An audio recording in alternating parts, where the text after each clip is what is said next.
Salam sejahtera teman-teman yang dikasihi Tuhan. Selamat bertemu kembali dalam live FB setiap Rabu dan juga Jumat.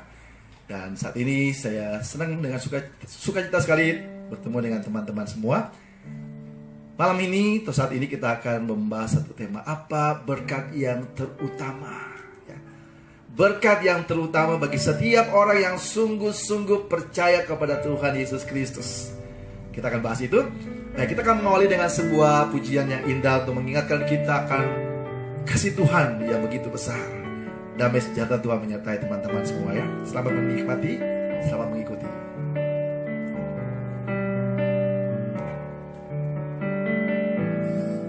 Kasih Allahku sungguh telah terbukti ketika Dia serahkan anaknya. Kasih Allah mau berkorban bagi kau dan aku. Tak ada kasih seperti kasih-Mu Tuhan. Kasih Allahku sungguh telah terbukti ketika Dia serahkan anaknya Tuhan Yesus. Kasih Allah mau berkorban bagi kau dan aku. Tak ada kasih seperti kasih-Nya.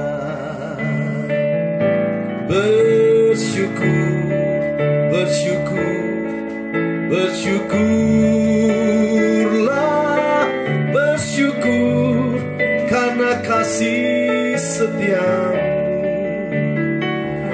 Ku sembah, ku sembah, ku sembah dan ku sembah. Selama hidupku ku sembah Kau Tuhan. Ya, kita nyanyi sama-sama pujian ini. Kasih Allahku sungguh telah terbukti ketika Dia serahkan anaknya. Kasih Allah mau berkorban bagi kau dan aku. Tak ada kasih seperti kasih-Mu.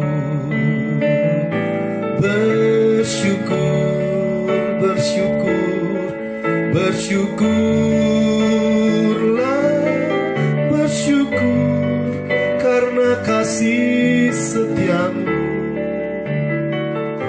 Ku sembah, ku sembah, ku sembah dan ku sembah.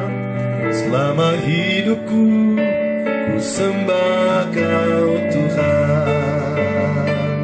Bersyukur, bersyukur, bersyukurlah, bersyukur karena kasih setia-Mu. Ku sembah, ku sembah, ku sembah dan ku sembah. Selama hidupku ku sembah Kau Tuhan. Selama hidupku ku sembah Kau Tuhan. Selama hidupku ku sembah Kau Tuhan.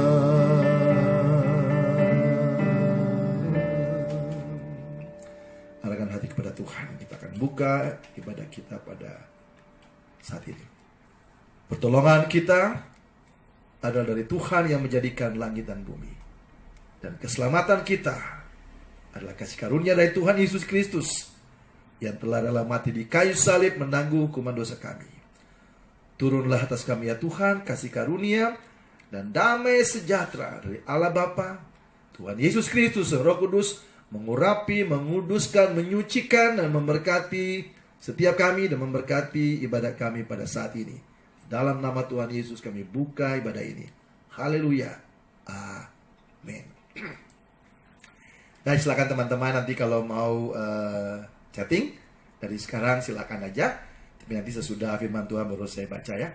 Mungkin teman-teman ingin mengungkapkan pendapatnya. Menurut teman-teman apa sih berkat yang paling utama?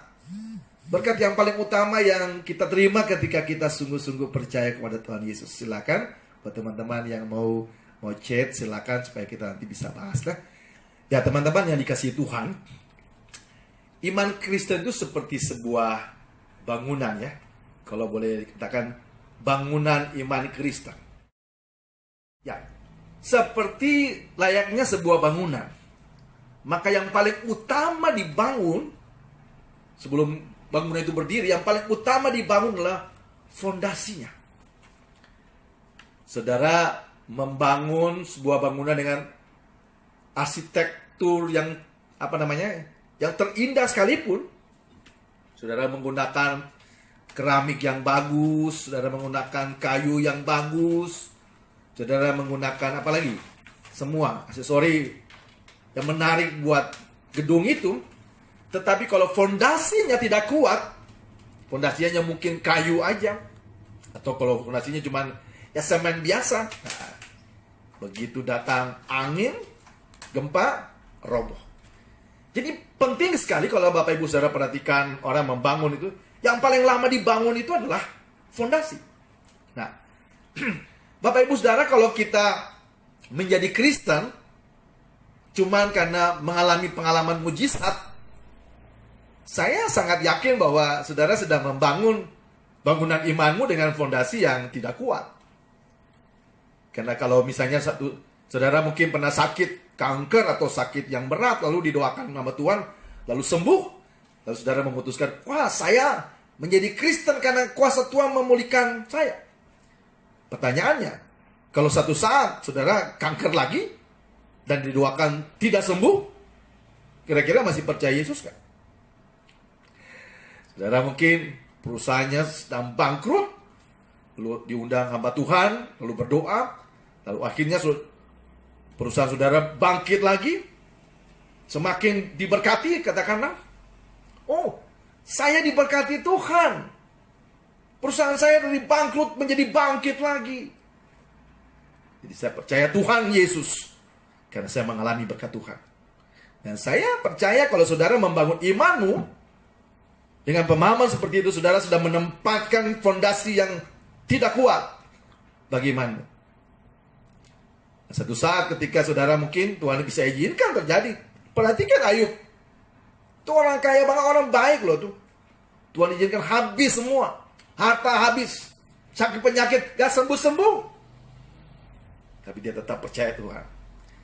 Jadi kalau saudara membangun iman saudara hanya dengan pengalaman mujizat, berkat-berkat Tuhan, saudara sedang membangun fondasi yang tidak kuat dan akan mudah goyah.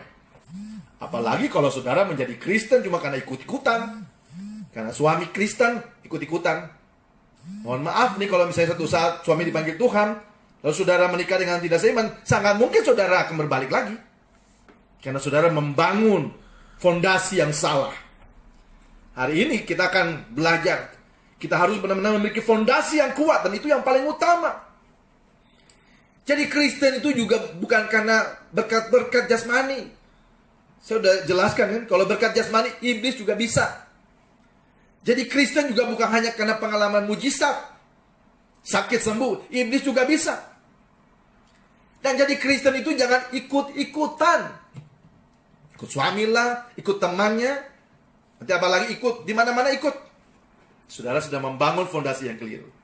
Di hari ini saya mau sampaikan kepada teman-teman semua, milikilah fondasi yang kuat, yang benar, supaya kita kuat dalam menghadapi tantangan apapun. Rasul Paulus menulis kepada jemaat di Korintus. Di dalam 1 Korintus 3 ayat yang ke-11, Rasul Paulus berkata demikian. 1 Korintus 3 ayat yang ke-11. Karena tidak ada seorang pun yang dapat meletakkan dasar lain Tidak ada seorang pun yang dapat meletakkan fondasi lain. Jangan menempatkan fondasimu dengan pengalaman mujizat. Jangan menempatkan fondasimu dengan pengalaman diberkati Tuhan. Jangan mengandalkan iman, menaruh fondasi imanmu dengan ikut-ikutan. Kata teman, ikut suami, ikut teman. Nah, Paulus katakan gini. Karena tidak ada seorang pun yang meletakkan fondasi atau dasar lain daripada dasar yang sudah diletakkan, yaitu Yesus Kristus. Wah, ini penting. Paulus menegaskan lagi ketika dia menulis surat kepada jemaat di Filipi. Kita tahu bahwa dalam pelayanan Rasul Paulus, dia banyak melakukan mujizat. Orang sakit sembuh, orang mati juga bangkit. Eutikus didoakan oleh Paulus bangkit.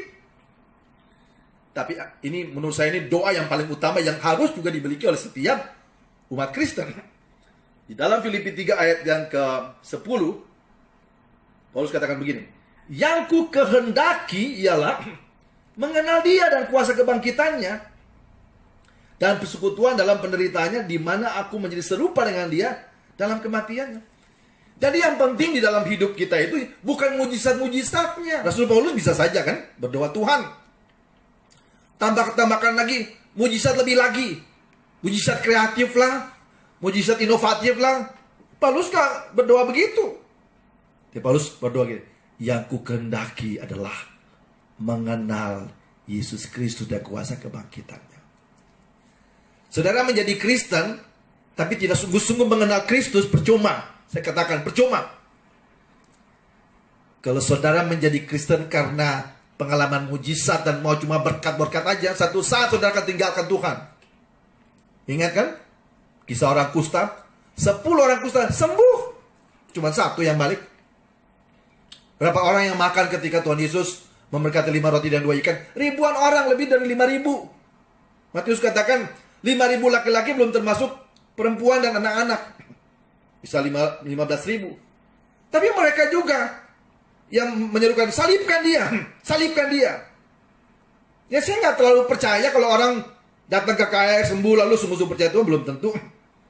Yang dia cari bukan Tuhan Yesusnya, yang dia cari mujizatnya.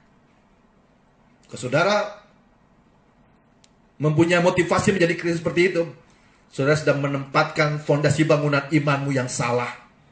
Dan suatu saat akan goyah ketika saudara mengalami pergumulan. Tuhan bisa izinkan kita mengalami pergumulan supaya apa?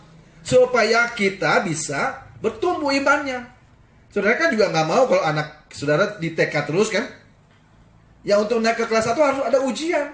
Dari kelas 2, dari 1 ke 2 harus ada ujian. Demikian juga anak-anak semua harus ada ujian supaya semakin mentik, semakin bertumbuh. Demikian juga saudara keliru kalau saudara berpikir bahwa ikut Yesus semuanya mulus saja. Nggak ada orang tua yang ingin anaknya jadi bayi terus saja. Tuhan terus akan izinkan kita mengalami pergumulan demi pergumulan. Tapi percayalah, 1 Korintus 10 ayat 13 berkata bahwa pergumulan-pergumulan, pencobaan-pencobaan, ujian yang kita alami tidak akan pernah melebihi kekuatan kita. Nah, hari ini saya ingin sampaikan pada Bapak Ibu Saudara, kalau kita sungguh-sungguh menempatkan Kristus sebagai fondasi iman kita, saya mau katakan bahwa berkat yang luar biasa yang tidak saudara temukan di agama manapun, di kepercayaan manapun. Kalau cuma berkat jasmani, setan juga bisa, agama manapun. Banyak orang diberkati kok, banyak orang jadi kaya kok, tidak harus jadi Kristen. Bahkan banyak orang Kristen yang boleh dibilang melarat juga. Bahkan banyak orang Buddha, Muslim, apalagi Konghucu, banyak yang kaya-kaya. Untuk menjadi kaya tidak harus jadi Kristen. Tapi saat ini saya mau katakan bahwa kalau kita sungguh-sungguh menempatkan Kristus, percaya sungguh-sungguh kepada Kristus, maka ada berkat yang paling utama yang tidak dimiliki oleh agama manapun, kepercayaan manapun.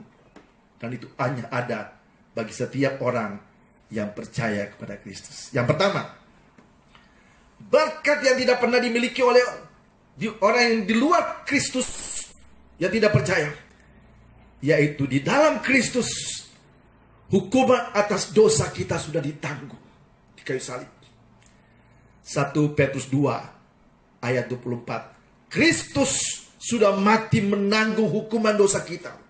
Itu berkat yang lebih besar. Karena Roma 6 ayat 23a berkata bahwa upah dosa adalah maut. Dan kita sudah bahas bahwa perbuatan sebaik apapun, hidup sesaleh apapun tidak bisa menembus kita dari hukuman dosa.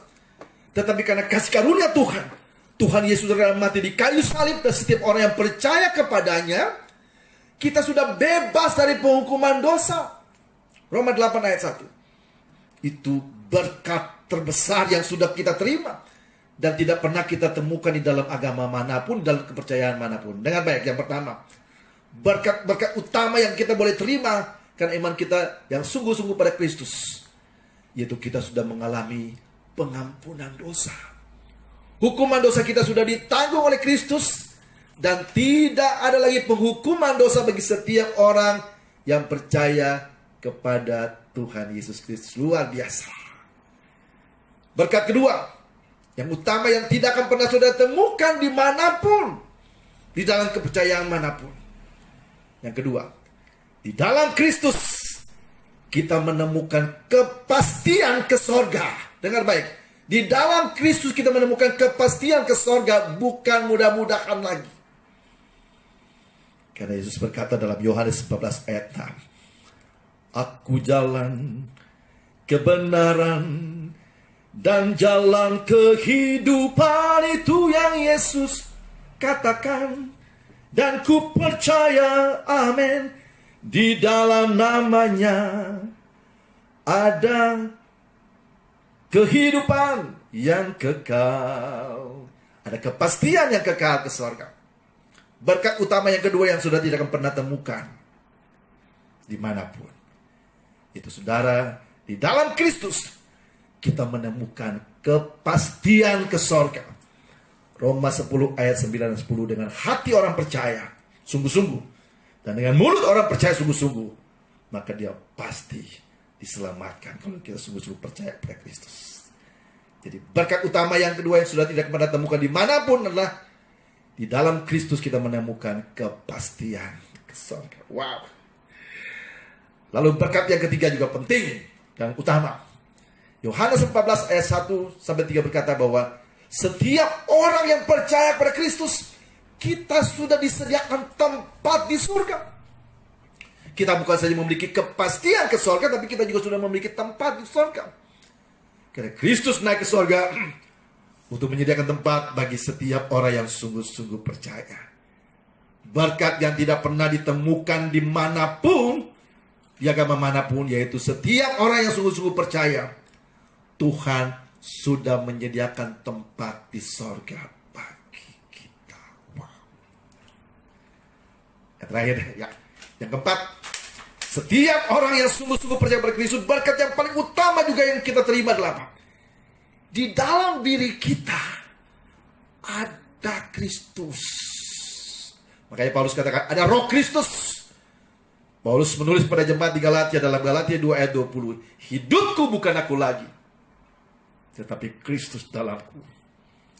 Hidupku bukannya aku lagi, tapi Kristus dalamku. Wah, itu luar biasa. Sebab itu dalam 1 Yohanes 4 ayat 4, firman Tuhan katakan bahwa roh yang ada dalam diri kita lebih besar dari roh apapun. Makanya orang Kristen itu jangan manyun kalau ada masalah. Tidak perlu takut. Itu mempermalukan Kristus. Kalau kita sungguh-sungguh percaya pada Kristus, kita percaya bahwa di dalam diri kita ada roh Kristus yang lebih besar, mampukan kita. Punya masalah itu tidak perlu nangis. Tidak usah jadi cengeng. Orang Kristen tidak boleh cengeng. Orang Kristen punya roh yang kuat, hadapi itu. Lebih baik kita meninggal dalam pergumulan, bersaudara menangis dan menyerah. Iblis tertawain kita nanti. Bila katanya, rohmu lebih besar, kau punya masalah, nangis. Kuat, tetap kuat dalam Tuhan apapun.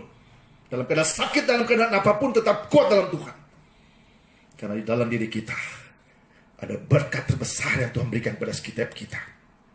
Ya, ada berkat yang terbesar yang Tuhan berikan kepada setiap kita, yaitu kuasa Roh Kudus Itu yang membuat kita sukacita di dalam menghadapi hidup ini. Karena kalau kita sungguh-sungguh percaya pada Kristus, yang pertama, kita percaya bahwa Tuhan sudah menanggung hukuman dosa kita. Tidak ada lagi penghukuman bagi setiap orang yang percaya pada Kristus. Yang kedua, di dalam Kristus kita telah memiliki kepastian keselamatan ke sorga dengan baik, bukan mudah-mudahan. Kepastian ke sorga di dalam iman pada Kristus. Yang ketiga, kita sudah memiliki tempat di sorga. Jadi kita meninggal ke sorga, ada tempatnya. Tuhan sudah sediakan. Yang keempat, ini penting. Tuhan menganugerahkan ini supaya umat Kristen kita jangan takut menghadapi apapun. Pandemi apapun itu, kita percaya kalau Tuhan tidak izinkan terjadi dalam hidup kita, Tuhan tetap akan pelihara kita. Nah, Lukas 21 ayat 18 berkata, tanpa seizin Tuhan tidak sehelai rambut pun akan hilang dari kepala kita. Percaya. Kita harus hargai pemerintah, kita jaga social distancing, pakai masker, cuci tangan, jaga jarak, semua kita jaga, tetapi kita percaya bahwa Tuhan yang melindungi. Itu 4 hal yang kita boleh terima. Ingat, jangan terlalu pikirin cuma berkat-berkat jasmani aja, berkat-berkat mujizat-mujizat aja. Percayalah, itu bukan berkat yang semua agama pun bisa mengalami itu. Tapi 4 berkat utama ini harus kita hayati sungguh-sungguh, dan ini menjadi berkat yang terutama dalam hidup kita. Ya, supaya kita tetap kuat dalam Tuhan, ya. Ingat bahwa dalam Kristus kita sudah mengalami pengampunan dosa. Tidak ada lagi penghukuman bagi kita yang percaya. Yang kedua apa tadi? Kita memiliki kepastian ke sorga. Yang ketiga, kita sudah punya tempat. Tapi opa, saudara-saudara, jangan buru-buru lah. Jangan buru-buru. Selama Tuhan masih izinkan hidup, hidup ini adalah kesempatan. Hidup ini untuk melayani. Itu kesempatan hidup, kesempatan untuk melayani dan melayani. Dan ingat, jangan cengeng. Kalau hadapi masalah, penyakit apapun, jangan cengeng. Ada Tuhan di dalam diri kita. 1 Korintus 3:16, tidak tahukah kamu bahwa tubuh adalah bait Allah di mana roh Allah diam? Ada apa-apa? Ya kamu sama Tuhan. Tuhan, saya lagi sakit. Ya apa ngomong begitu. Tapi tidak usah terlalu kecewa. Karena apapun yang kita alami itu Tuhan tahu. Dan Tuhan turut bekerja dalam segala sesuatu untuk mendatangkan kebaikan. Puji Tuhan. Nanti sebentar saya ingin ajak kita untuk menaikkan sebuah pujian bahwa hidup kita harusnya berubah. Dalam 2 Korintus 5:17, kita menjadi ciptaan yang baru yang seharusnya berubah. Karena pengenalan kita yang sungguh-sungguh kepada Tuhan Yesus. Biar firman Tuhan pada saat ini menguatkan kita. Jangan cengeng, kita berjalan bersama dengan Tuhan karena ada kuasa Tuhan di dalam diri kita. Tuhan mengurapi, menguduskan, dan memberkati kita semua. Haleluya, haleluya. Segala kemuliaan hanya bagi nama Tuhan.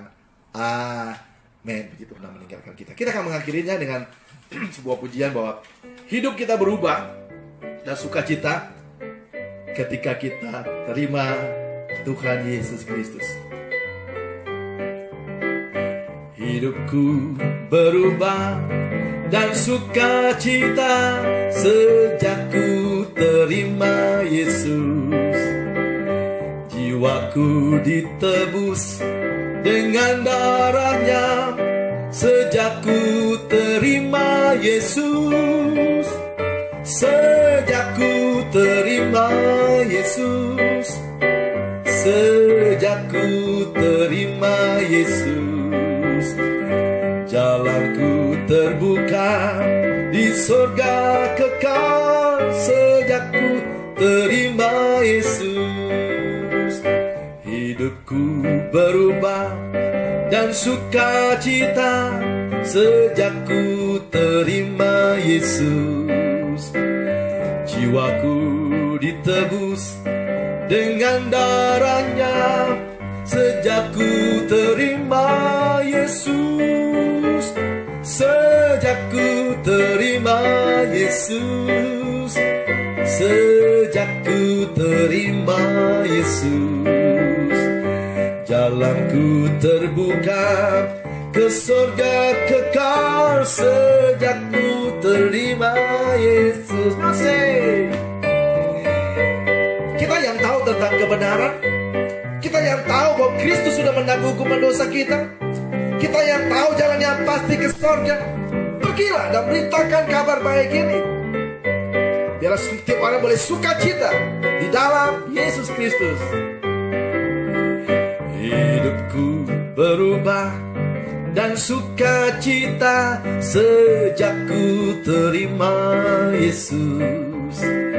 Jiwaku ditebus dengan darahnya sejak ku terima Yesus. Sejak ku terima Yesus. Sejak ku terima Yesus. Jalanku terbuka ke surga kekal sejak ku terima Yesus. Sejak ku terima Yesus. Sejak ku terima Yesus. Jalanku terbuka ke surga kekal sejak ku terima Yesus. Sejak ku terima Yesus. Sejak ku terima Yesus. Haleluya. Jangan pernah tinggalkan iman kepada Yesus Kristus. Kenapa? Saudara tidak akan pernah menemukan kepastian keselamatan ke surga di luar Yesus. Hanya Yesus yang berani menjamin kepastian ke surga. Di luar Yesus kita tidak pernah tahu. Tapi dalam Kristus ada jalan yang pasti menuju kehidupan yang kekal. Haleluya. Kita akan bertemu lagi nanti hari Jumat jam 8 malam ya. Jam 8 malam kita akan bahas lagi tema yang lain. Dan saya rindu kalau teman-teman ingin melihat lagi, bisa nonton kembali dan kita boleh dikuatkan dan diberkati. Mari arahkan hati kepada Tuhan. Kita akan berdoa bersyukur untuk penyertaan Tuhan pada saat ini. Sebelum kita akan beristirahat malam, kita akan memberkat. Bapa di sorga, kami mengucap syukur Tuhan. Setiap anak-anakmu seberapa yang sudah mengikuti pada malam hari ini. Dan juga nanti teman ada yang juga ingin menonton lagi, mendengar pesan Tuhan. Urapi kami semua, baik teman-teman di dalam negeri, dari Papua, Indonesia Timur, Indonesia Tengah, Indonesia Barat, bahkan di luar negeri teman-teman di Amerika, di negeri Belanda, dimanapun berada Tuhan, juga di Australia. Tuhan berkati mereka semua, kasih Tuhan senantiasa menyertai. Bagi teman-teman anak-anakmu yang mungkin dalam perjalanan, Tuhan lindungi mereka, serta mereka Tuhan, biar mereka boleh kembali rumah dengan selamat dalam perlindungan Tuhan. Dan kami semua mengarahkan hati kepada Tuhan, mau terima berkat dari Tuhan. Tuhan memberkati kami dan melindungi kami. Tuhan menyinari kami dengan wajah-Mu dan berikan kepada kami kasih karunia. Tuhan menghadapkan wajah-Mu kepada kami dan berikan kepada kami damai sejahtera. Berkat dari Allah Bapa, kasih karunia dari Tuhan Yesus, serta kekuatan penghiburan dalam persekutuan Roh Kudus menyertai kami semua saat ini sampai selama-lamanya. Haleluya. Amin. Terima kasih untuk kebersamaannya. Tuhan memberkati kita semua. Haleluya. Amin.